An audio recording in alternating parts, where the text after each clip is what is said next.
Sven Kalder, peatreener, lubas hooaja eelsel pressikonverentsil, et lahing tuleb Kalev Cramole. Lahing missugune, hooaja avapauk missugune? Jah, et veidike rabe oli mõlemalt poolt, aga sellised need hooaja avamängud on, nii et mis nii ikka öelda, väga hea, et võit tuli. No võit on lausa tegelikult võib öelda sellise meeskonna nagu Kalev Cramo vastu mäekõrgune. Mida sa Edo Pandiks hindad?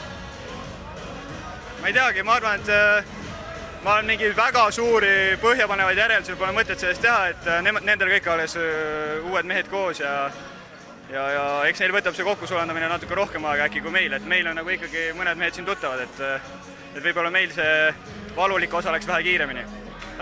No nüüd on sul uued mehed on meeskonnas, sinu meeskonnakaaslased Suarez ja Bartos, no oma mängu kohta nendelt ikka supermäng tegelikult. Muidugi, ega pole midagi halba öelda, et mõlemad tegid väga hea mängu ja Toomas ja kõik, kes käisid väljakul, tegid väga hea mängu, et kõigiga võib rahul olla. No, siit on hea edasi minna, loodame ju veel ühe nii-öelda number 5 lisandumist. Jah, et kui Toomasel tuleb korralik vahetus, siis ma arvan, et siis on kõigil meiega raske. No täna oli nagu põhimõtteliselt juba medalimängu õhkkond juba esimeses mängus, oli vägev. Ega kui riietusruumis olin, siis oligi selline tunne, et nagu kevad oleks, et jälle see rahvas täis saal ja kõik on täpselt samamoodi, nagu see lõppes.